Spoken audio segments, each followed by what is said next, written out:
आज हम अपने नारनौल शहर के बारे में बात करेंगे, जिसमें बहुत सारी समस्याएं हैं। शिक्षा, चिकित्सा, बेरोजगारी, स्वच्छता, पानी।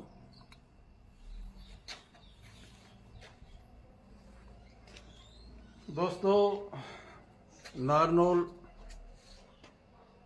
के इतिहास के बारे में आज बात नहीं करेंगे।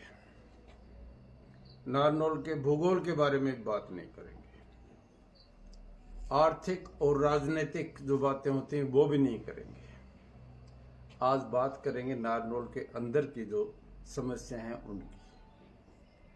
हमारे आपके बीच में और जीवन में बहुत सारी ऐसी बातें होती हैं जो हम स्वयं कर सकते हैं।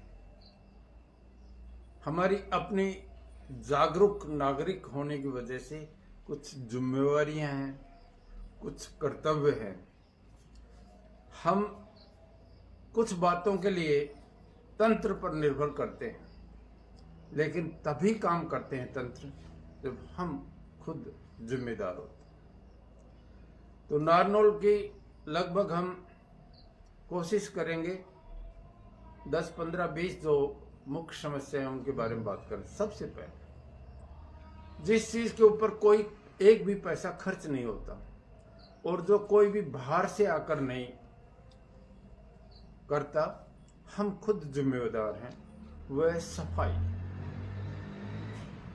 जहां पर भी किसी भी मोहल्ले, किसी भी वार्ड में आप चले जाएं, 4-5 जगह ऐसी मिलेंगी जो खाली प्लॉट हैं, जहां ओपन डेफिकेशन यानी खुले में शौच, कूड़ा, प्लास्टिक, आवारा पशु जो पॉलीथीन खाते हुए गाय, बैल, सांड मिल जाएंगे।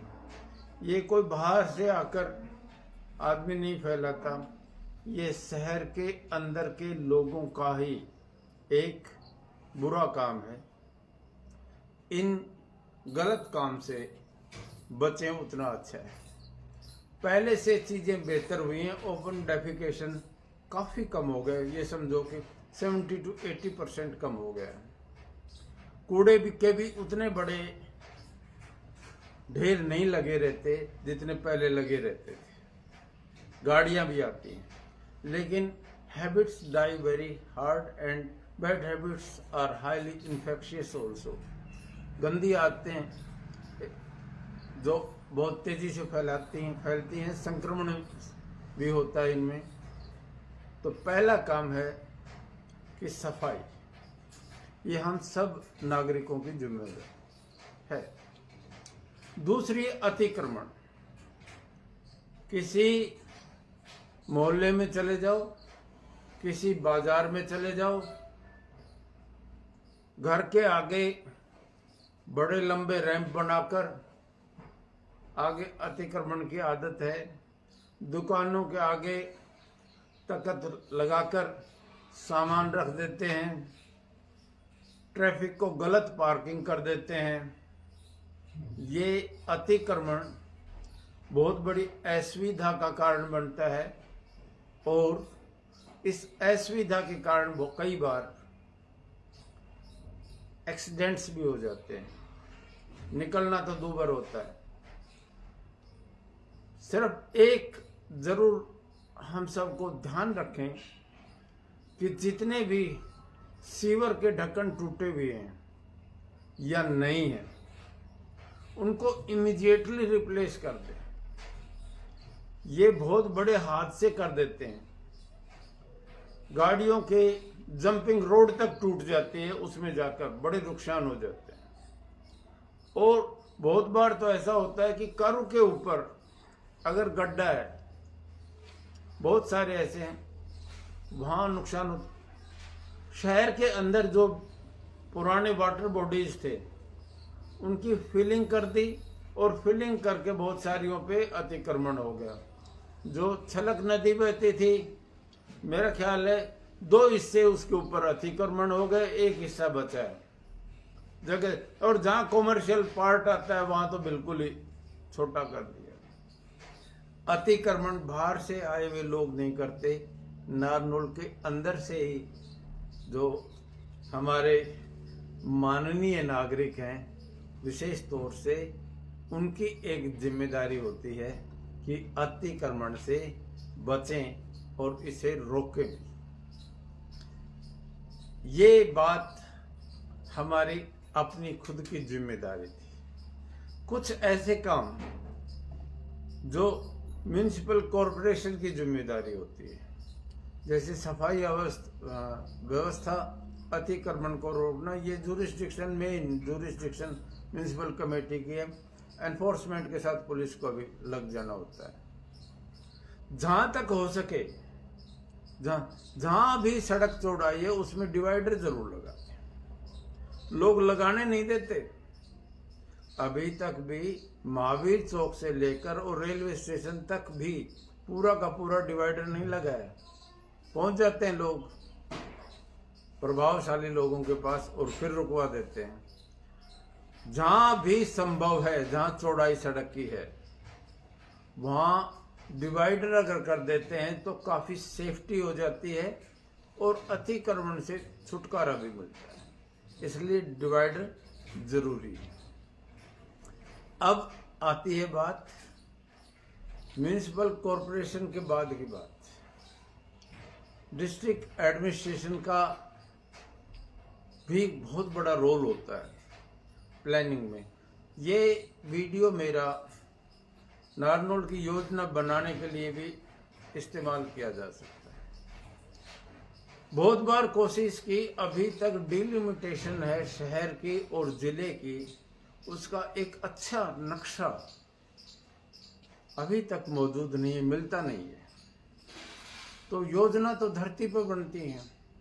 योजनाएं तब बनेंगी जब कम से कम डिलिमिटेशन हो। यहाँ मैं विशेष तौर से एक बात पर बल देना चाहूँगा कि गांव में विशेष तौर से लगभग हरियाणा बनने के बाद एक बार भी चकबंदी नहीं हुई है। पंजाब में हुई थी, कैरो साहब का एक बहुत बड़ा काम था, क्योंकि परिवार बड़े हो गए और हर जमीन के टुकड़े टुकड़े टुकड़े टुकड़े टुकड़े टुकड़े हो गए।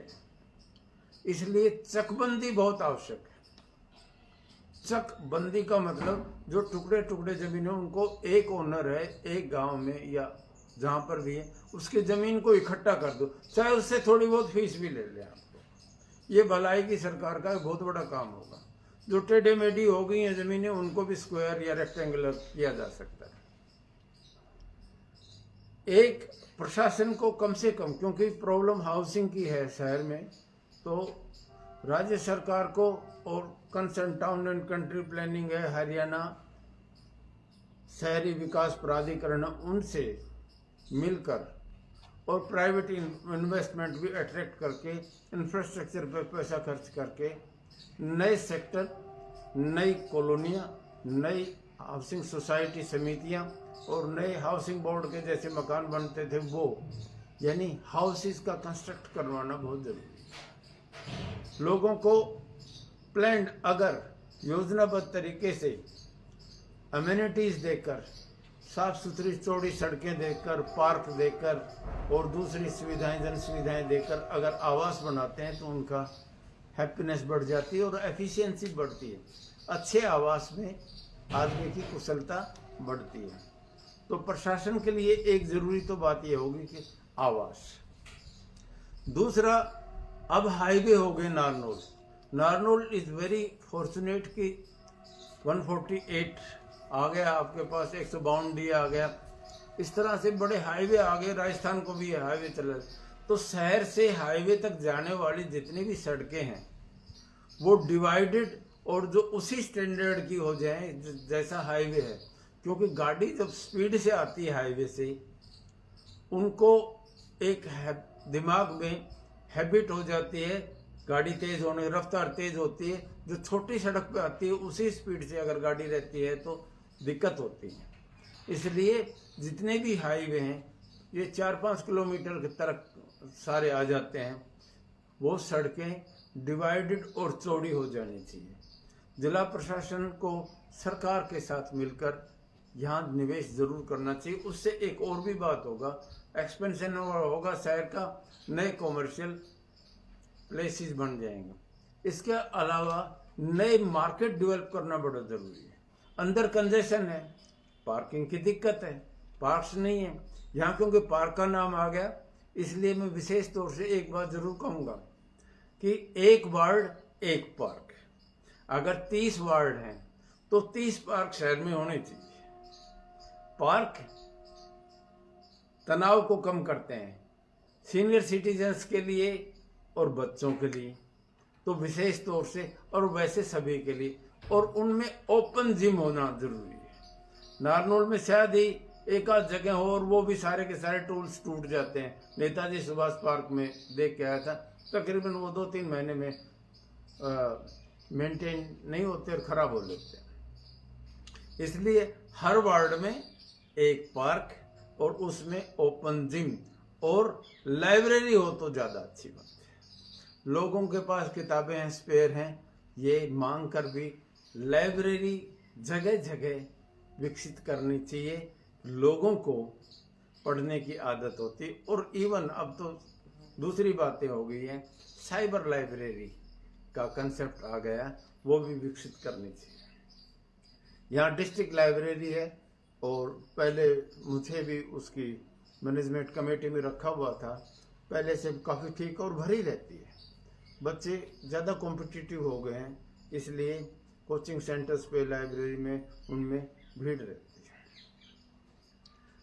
यहाँ बात एक और आ जाती है कि नारनौल में रोजगार सृजन कैसे हो। One of the big duties of all government is to generate employment, gainful employment कहते हैं इसको, लाभकारी रोजगार जिसमें लाभ मिले। कौशल इंडिया का कंसेप्ट आया था। हिंदुस्तान में स्कीम बड़ी अच्छी आती है, उसका पता नहीं क्या हो जाती है बीच में, लोग बड़े प्रोफेशनल से हो गए हैं। जो भी है, इंडस्ट्रियल मॉडल टाउनशिप अगर विकसित होती है, एक इंडस्ट्रियल टाउनशिप और कॉटेज और स्मॉल स्केल इंडस्ट्री के लिए अलग से हर गांव में एक थोड़ी सी जगह पर एक मार्केट और उद्योग के लिए प्लॉटिंग कर देनी चाहिए और उनको इंसेंटिव देकर लोन्स भी दें।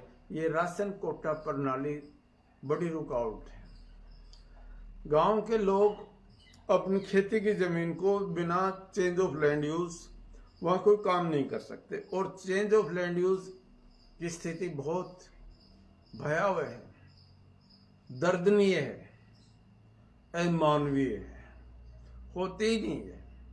वहाँ एक बहुत बड़ा झेला है, घालमेल है, ये दिक्कत है। इसलिए ग्रामीण लोग मोबिलिटी ऑफ प्रोफेशन में उनका वहाँ पर रोजगार, स्वरोजगार में नहीं जा पाते और माइग्रेशन हो जाती है, और शहरों के ऊपर वहाँ जाकर बसते हैं तो वहाँ के एम्यूनिटीज पे प्रेशर हो जाता है। इसलिए काउंटर मैग्नेट करने के लिए गांव में कॉटेज माल और कॉटेज इंडस्ट्री का विकास करना बड़ा जरूरी है। और है तो ये बात शिक्षा के साथ जुड़ी और प्रशासन के साथ ट्रेनिंग, बड़ी सोफिस्टिकेटेड ट्रेनिंग, और हमारे बच्चों को जो विदेश के जो मॉडल्स हैं उनके से एक्सपोजर भी होनी चाहिए। एक कंसेप्ट आई थी यूपी से थी, 1 डिस्ट्रिक्ट 1 प्रोडक्ट। हमारे जिले का क्या प्रोडक्ट है? वैसे तो होना चाहिए 1 डिस्ट्रिक्ट की बजाय 1 तहसील, 1 ब्लॉक, 1 विलेज, 1 मोहल्ला एंड 1, बल्कि क्लस्टर, घरों के क्लस्टर, इनमें अपने प्रोडक्ट पैदा करें। 1 डिस्ट्रिक्ट 1 प्रोडक्ट, 1 तहसील 1 प्रोडक्ट, मोहल्ले का भी इसी तरह से हो। इससे कितना रोजगार पैदा होता है और स्पेशलाइजेशन होगा, मार्केट पैदा होगा। यहाँ आप समझ गए होंगे कि ये चीज़ कैसे हो सकती है। ये कोऑपरेटिव सोसाइटी से हो सकती है। हरियाणा में विशेष तौर से संभवतः कोई बहुत बड़ी कोऑपरेटिव सोसाइटी कामयाब अभी तक नहीं है, अगर है भी तो लोगों की नज़र में नहीं है। कोऑपरेटिव मूवमेंट है वो औद्योगिकरण का एक अल्टरनेट है, और जिसको समावेशी कहेंगे, विकास, इंक्लूसिव, हर आदमी की भागीदारी, हर आदमी मैनेजर है, हर आदमी वर्कर है, हर आदमी को लाभ मिलता है, हर आदमी जी और जान से वहाँ जुड़ा हुआ होता है। अमूल का जो मॉडल है कोऑपरेटिव सोसाइटी का, वो हिंदुस्तान में बेस्ट मॉडल है। उसको फॉलो करते हुए बहुत सारे ऐसे काम हैं, कम से कम जो यहाँ चीज़ें बिकती हैं, जो अपनी कंजम्पशन की हैं, उनको तो पैदा किया जा सकता है। जैसे पशुपालन के साथ जुड़ी हुई दूध और दूध से साथ जुड़ी हुई चीज़ें हैं, अनाज है और प्रोसेसिंग ऑफ फूड है। अगर बिस्किट भी बाहर से आता है तो यही पैदा हो सकता है। जितना कपड़ा है और उनकी अगर सिलाई कटाई करके और पहनने लायक बनाया जा सकता है तो टेक्सटाइल विकसित हो सकती है। आईटी पार्क की बात है, फार्मास्यूटिकल का पार्क है, बहुत सारी लिस्ट है। मतलब आप ये देख लीजिए जितने प्रोडक्ट होते हैं जो कंजम्पशन के, और दिल्ली नज़दीक है जहाँ भेजा जा, और एक्सपोर्ट। यहाँ एक बात ज़रूरी है, आपने लाभकारी काम लेने हैं तो उन प्रोडक्ट्स को चुनिए जो एक्सपोर्ट हो सकते हैं, पैसा वहाँ से आएगा। इंटरनेशनल मार्केट है, इसलिए एक्सपोर्ट के साथ जुड़े हुए और क्राफ्ट के साथ जुड़े हुए, जिस तरह से जयपुर नज़दीक हमारे, क्राफ्ट्स के साथ जुड़े हुए अगर काम और रोज़गार पैदा किए जाते हैं तो हम ज़्यादा सफल होंगे, हमारी योजनाएं ज़्यादा समावेशी होगी, ज़्यादा लोग जुड़ेंगे। सो cooperative movement, small and cottage industry, वहाँ समय और लोगों की पार्टिसिपेशन, इनको एक स्पेशल ट्रेनिंग की ज़रूरत पड़ेगी। उसके लिए छोटा सा इन्वेस्टमेंट की ज़रूरत है, और ट्रेनिंग भी बार बार, management of money, management of office, management of the product, investment किस तरह से किया जाएगा, लेना देना, कौन कौन से ऐसे मार्केट हैं, वो सर्च करके ये सारी चीज़ें देखनी पड़ेंगी। अगली बात आ गई जो बहुत ही महत्वपूर्ण है। बराबरी तब की जा सकती है, देखो 3 जो फैक्टर्स हैं। पहला तो मनी आए, फ्लो ऑफ मनी, प्रोस्पेरिटी, पैसे के बगैर कुछ भी नहीं होता, ये कन्वीनियंस थ्योरी भी यही है। दूसरा है नॉलेज, ज्ञान, यहाँ आप और संगठन भी है।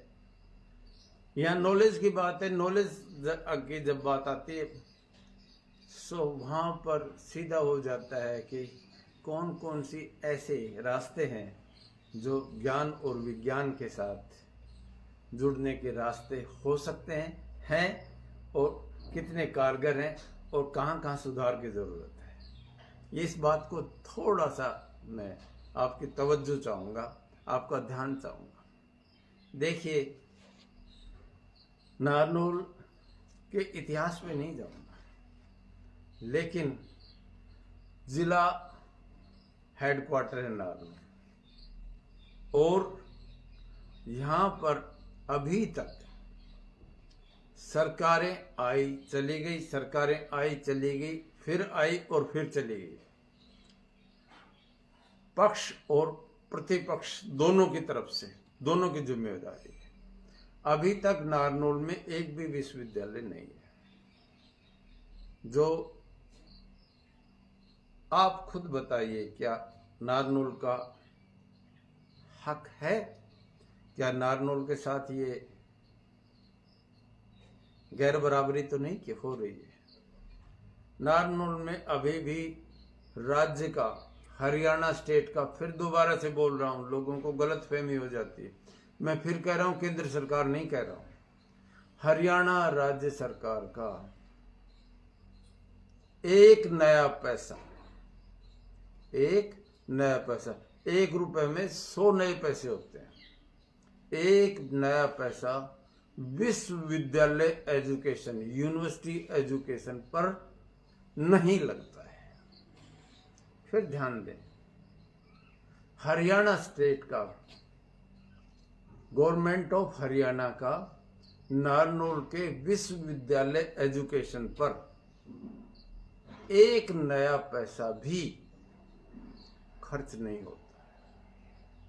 यहाँ से जितने भी कॉलेजेज हैं उनसे बहुत बड़ा पैसा इकट्ठा होकर दूसरी जगह जहाँ एफिलिएटिंग यूनिवर्सिटी है, पहले रोहतक होती थी, आजकल बीरपुर रेवाड़ी हो गई, वहां चला जाता है, साइफन होके चला जाता है। ये एक छुपा हुआ शोषण का रास्ता है। उदाहरण यहाँ यही दिया जाता है कि अगर तालाब नहीं होता तो तैरना कैसे आएगा। अगर टेनिस का ग्राउंड नहीं है तो टेनिस आएगी कैसे। अगर बढ़िया आर्चरी के आपके पास टूल्स नहीं है तो आर्चरी आएगी कैसे। अगर विश्वविद्यालय नहीं है तो बच्चे अफसर बनेंगे कैसे। इसलिए नारनौल में समय रहते विश्वविद्यालय जरूर खोल देना चाहिए। यहाँ एक और भी एजुकेशन की दूसरे की भी जरूरत है। अभी तक नारनौल में राज्य सरकार का, स्टेट गवर्नमेंट का और केंद्र सरकार का भी, केंद्र सरकार आईआईटीज को मैनेज करती है, आईआईएम को मैनेज करती है। ना आईआईएम ना आईआईटी और स्टेट की एनआईटी वो भी नहीं है, और देसी इंजीनियरिंग कॉलेज भी नारनौल में नहीं है। अगर पैसे की ज्यादा ही कमी हो गई है,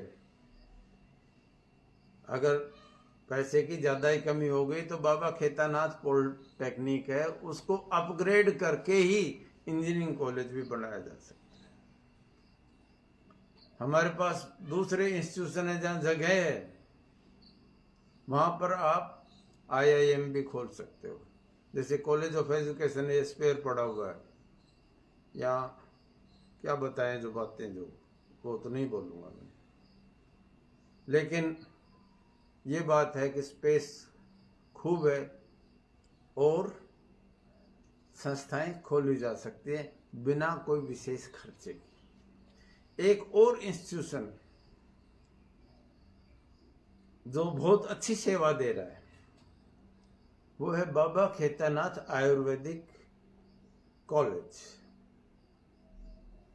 इसको पोस्ट ग्रेजुएट लेवल तक बढ़ा दिया जाए अभी तक, और इसमें सीटें भी ज्यादा बढ़ा दी जाए। ये बहुत अच्छी संस्था खुली है और इसको पूरा एक आयुर्वेदिक मेडिकल कॉलेज के लेवल तक पहुंचा दिया जाए। बहुत अच्छे लैंडस्केप के ऊपर ये बना है। ये जिम्मेवारी है डिपार्टमेंट ऑफ हेल्थ की, जिसके जनप्रतिनिधि भी इसी क्षेत्र से हैं। इसके बाद शिक्षा की बात हो गई है, स्वास्थ्य के बारे में थोड़ा बता दिया है, थोड़े बताने की और जरूरत है। मेडिकल कॉलेज खुला, बहुत अच्छी बात है, और अगर उसमें इस बार एडमिशन हो गई ये भी बड़ी अच्छी बात है। वहां पर भी लैंडस्केप बहुत अच्छा है, उसको पोस्ट ग्रेजुएट पीजीआई लेवल पे ले जाना जरूरी है। और अगर हेल्थ यूनिवर्सिटी उसको बना दिया जाए तो ज्यादा कारगर चीजें सिद्ध होंगी। उसकी कनेक्टिविटी के लिए रेलवे स्टेशन से और दूसरी जगह से कनेक्टिविटी और अच्छी करने की जरूरत है। ये जो लोग इसके साथ और इसके विकास के साथ जुड़े वो धन्यवाद के पात्र हैं। एम्स कुंड मनेठी माजरा भी बनने को जा रही है, उसकी कनेक्टिविटी NH8 से जोड़ देनी चाहिए, और मेट्रो जो आ रही है दिल्ली से RRTS है उसको भी एम्स माजरा मनेठी कुंड तक लानी जरूरी है। ये कनेक्टिविटी जरूरी है। आप यहाँ कुछ बातें ऐसी हैं जो अगर आ जाती हैं तो लोगों का जीवन बहुत सुधर जाएगा। वो छोटी छोटी सुविधाएं एक बड़े मार्केट हैं, वो रोजगार पैदा देते हैं। नारनौल शहर के अंदर क्योंकि कंजेशन हो गई, इसलिए हाईवे के साथ नई जगह ढूंढकर नए मल्टीप्लेक्सेस विकसित करने जरूरी है। अच्छे मार्केट, चमचमाते हुए मार्केट एक विकास को दिखाते हैं। सो नए मार्केट डेवलप करना, नए कॉम्प्लेक्सेस डेवलप करना, नए मल्टी स्पेशलिस्ट जो चीज़ें हैं, जैसे एक रीजन ऐसा हॉस्पिटल का एक हब का एक क्षेत्र अलग करें, एजुकेशन हब का अलग, इंडस्ट्रियल पार्क अलग कर दें, इंडस्ट्रियल मॉडल टाउन से अलग कर दें, आईटी पार्क अलग कर दें। ये सर्च करके प्लानिंग में पहले से डाल दें। नारनौल क्षेत्र विशेष तौर से कुछ एक खेलों के लिए मशहूर है। मेरा अपना अडॉप्टेड गांव पटीकरा किसी जमाने में फुटबॉल के लिए हरियाणा में सबसे ज़्यादा पॉपुलर था, कृष्णनगर और पटीकरा। मेरे अपने मूल गांव धवाना, जो थोड़ा सा दूर पड़ता है, हमारे एक ही परिवार में 7 भाई वॉलीबॉल के बहुत ही अच्छे प्लेयर थे और उन्होंने नेशनल तक अपनी धाक जमा रखी। जो ताकत के गेम्स हैं, कबड्डी है, कुश्ती है, मार्शल्स हैं, बॉक्सिंग है, अब तो रेस है, फिटनेस के लिए बच्चे, क्योंकि नौकरियों के लिए फिटनेस के लिए करते हैं, सिक्योरिटी सर्विसेज के लिए।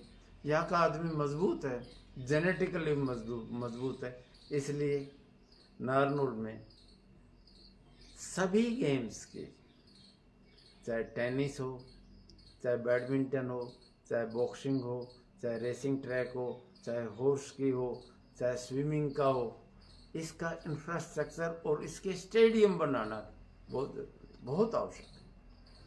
कम से कम 20-30 स्टेडियम यहाँ होने चाहिए।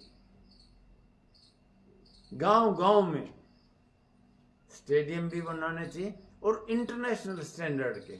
जैसे हमारे अब पुराने जो पौंड है, जिनको जोड़ कहते थे, तालाब कहते थे, उनका स्पेसिफिकेशन के अनुसार साफ पानी से अगर स्विमिंग पूल बना दें, कितना सा खर्च आता है। जब कैनाल वाटर आ गया है, फ्रेश वाटर से स्विमिंग पूल जरूर बनाते हैं। हमारा क्षेत्र तकरीबन दया धर्म वाला क्षेत्र माना जाता है। नारनौल सबके दरवाजे पहले खुले ही रहते थे, कहीं पे भी हर आदमी को रोटी, दाना, पानी, ठहरने की जगह कोई भी आए सबको मिलती थी। अब चीज़ें ज़माने के साथ बदली हैं, आचरण में थोड़ी सी जो चीज़ें आई हैं उसका भी प्रभाव है, फिर भी बहुत ठीक है। और मेहरबानी करके ये शराब के ठेके जो जगह जगह खुल गए, इनको जितना कम कर दें, कंट्रोल कर दें, उतना अच्छा। और इससे भी आगे एक और चीज़ बढ़ गई और पनप गई है, कोई शर्म नहीं आती कहने में, सच बोलने में। नशा अपनी ज़मीन बना गया है। टारगेट करते हैं बच्चों को, स्कूल गोइंग को, कॉलेज के हॉस्टल्स को, इस तरह से गैंग बनी हुई है। और अगर ये नहीं रुका तो हम चाहे भाई कितनी ही तो वीडियो बना लें, कितनी अच्छी बातें कर लें, होने वाला नहीं है कुछ भी। पंजाब का जो बुरा हाल हो गया है, वही हाल यहाँ हो जाएगा। पिछले 5-10 साल में ये ज़्यादा बढ़ा है और इसमें नौजवान खप जाते हैं और गरीब लोग ज़्यादा जा रहे हैं इसमें।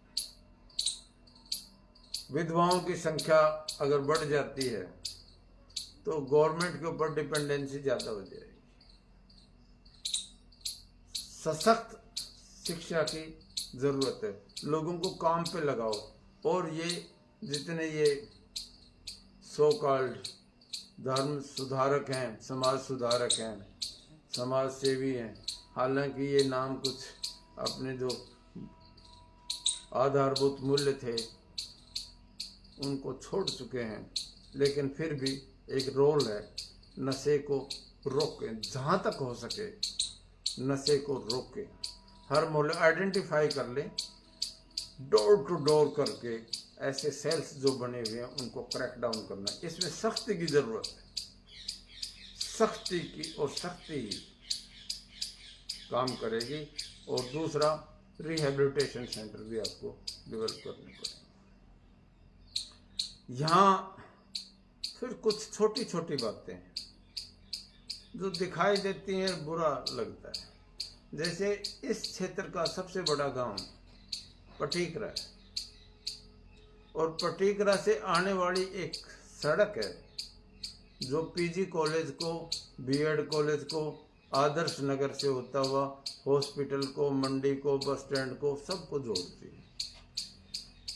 पिछले दिनों देखा है, एक 200 मीटर बना के फिर वो सड़क छोड़ दी। ये क्या हो रहा है? क्या हो रहा है? अच्छी बात नहीं है।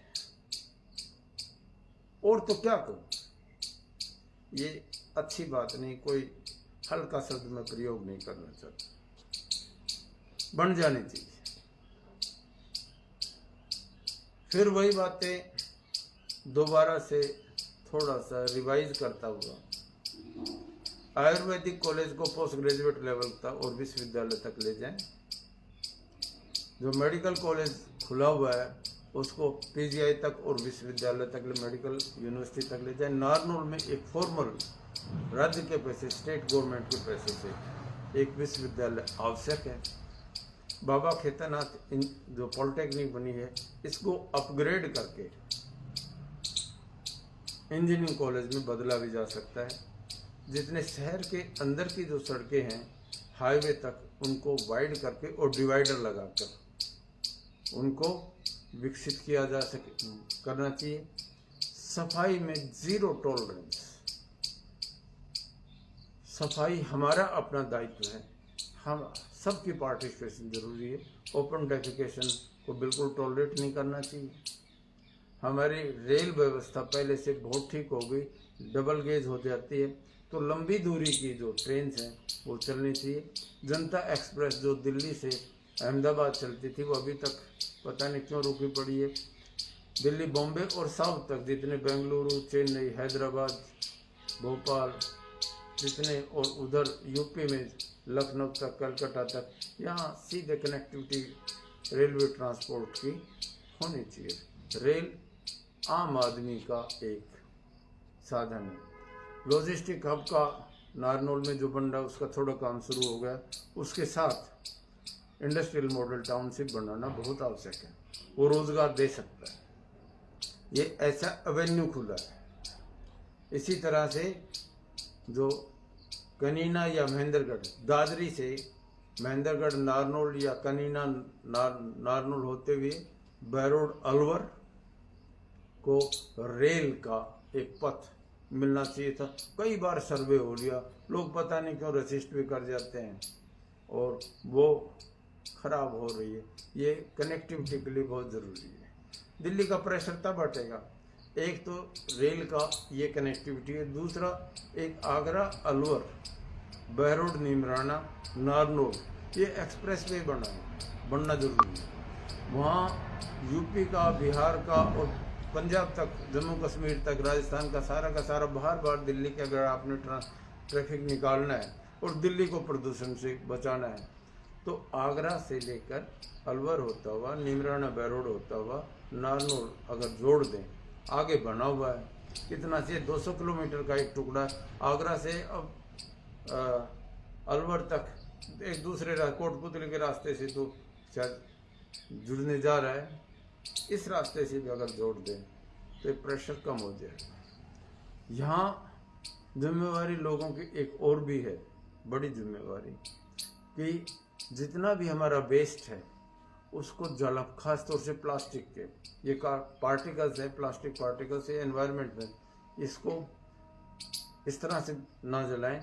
और जो तंत्र है हमारा, म्यूनिसिपैलिटी, स्टेट और डिस्ट्रिक्ट प्रशासन, इनको भी जितना हमारा प्लास्टिक वेस्ट है और जो निकलने वाली चीज़ें, उनसे सड़क निर्माण की जा सकती है, उनसे ऊर्जा पैदा की जा सकती है। ये इनोवेशन करके इसको, वेस्ट को एनर्जी में बदला जा सकता है, काम की चीज़ों पैसा में बदला जा सकता है। ये नागपुर मॉडल है। ये जरूरी है, इससे स्वच्छता भी बढ़ेगी और आमदनी भी बढ़ेगी। नए नए जो नवाचार हैं, नए इनोवेशंस हैं, उनके साथ जुड़ना बहुत ज़रूरी है।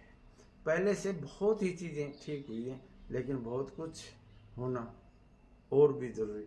हमको हमारी सबकी एक अलग जिम्मेदारी हो जाती है। We should be a proud.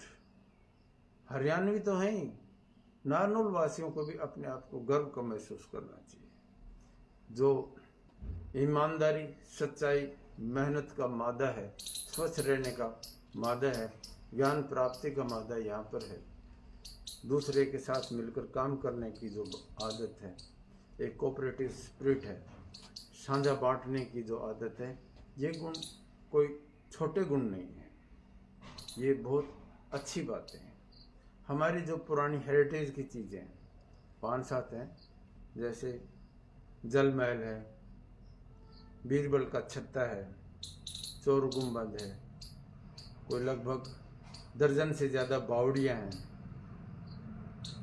उनके साथ जो लगते हुए और दूसरे पार्क्स हैं, रानी का बाग था जैसे, ऐसी बहुत सारी जो चीज़ें हैं, उनको हम संरक्षित और सुरक्षित रखें, उनको कम से कम खराब नहीं किया, उससे हमारा टूरिज्म विकसित होगा। एक और प्रशासन से है कि एक बड़ी अच्छी कंसेप्ट आई है होम स्टे की, विलेज टूरिज्म की। गांव में विदेशी हमारे जो मेहमान आते हैं, उनको अगर हम ठहराते हैं तो अच्छी आमदनी पैदा हो सकती है, वो भी सस्ते में, वो हमारी संस्कृति के साथ जुड़ते हैं, यानी आदान और प्रदान। और जो पासपोर्ट सर्विस है उसको और तेज़ी कर दें।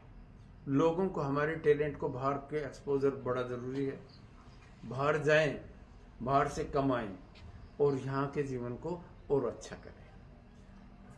नर्सरी का पौधा तभी पेड़ बनता है जब उसको खेत में लगाया जाता है। इंटरनेशनल एक्सपोजर या नेशनल एक्सपोजर के प्लेटफॉर्म्स के ऊपर जितने युवा जाएंगे, उससे हमारा शहर विकसित होगा, आम जन को सुविधाएं मिलेंगी और हम compete कर पाएंगे। हम कामना करते हैं कि हमारे स्पोर्ट्समैन हैं वो ज़्यादा मेडल लेकर आए, हमारे पढ़े लिखे नौजवान हैं ज़्यादा रिसर्च करें, हमारे प्रोडक्ट की दुनिया में एक नाम हो और हमारे भाईचारे की मिसालें दी जाए। ये चीज़ें इतनी सी अगर हम कर लेते हैं, मैं फिर दोबारा से मामूली से ब्रीफ कर देता हूँ। नारनौल को विश्वविद्यालय मिलना चाहिए, स्टेट गवर्नमेंट बाबा खेतानाथ पॉलिटेक्निक को इंजीनियरिंग कॉलेज बना दें, अतिक्रमण से बचें, साफ सुथरा शहर रखें, हमारी हेरिटेज की जितनी चीज़ें, छत्ता है, जल महल है, चोर गुम्बज है, जितनी बावड़ियाँ हैं, इन सब का मेंटेन करें। टूरिज्म को विकसित करने के लिए बहुत ही ज़्यादा ध्यान देने की ज़रूरत है, जो बहुत अच्छी रेवेन्यू और रोज़गार दे सकता है। इंडस्ट्रियल मॉडल टाउनशिप नारनौल में लेकर आए, इंडस्ट्रियल एस्टेट भी लेकर आए, कॉटेज इंडस्ट्री को ज़्यादा बढ़ावा दें और गांव में उद्योगीकरण जरूरी आवश्यक है, वो करें। विद्यार्थियों से ये जाए कि अपनी क्लास अटेंड करें और नेट के साथ जुड़कर कंपटीशन में अवसर अपना हिस्सा जो है, जैसे हम आईआईटी में बहुत अच्छा कर रहे हैं, एनडीए में बहुत अच्छा कर रहे हैं, नीट में बहुत अच्छा कर रहे हैं, और दूसरी बैंकिंग में, सिविल सर्विसेज में, रेलवेज में बड़े पदों पर जाएं और आपस में भाईचारा रखें, आपस में मिलजुल कर काम करें, ताकि एक मिसाल दी जाए, he is a proud Narnaul. ये बातें थी। फिर दोबारा से एक बात कहूँगा, हमने एक खुशहाल और समृद्ध नारनौल का निर्माण करना है। आओ हम सब मिलकर हमारे अपने नगर को एक खुशहाल, विकसित और हैप्पी नारनौल बनाए। जय हिंद।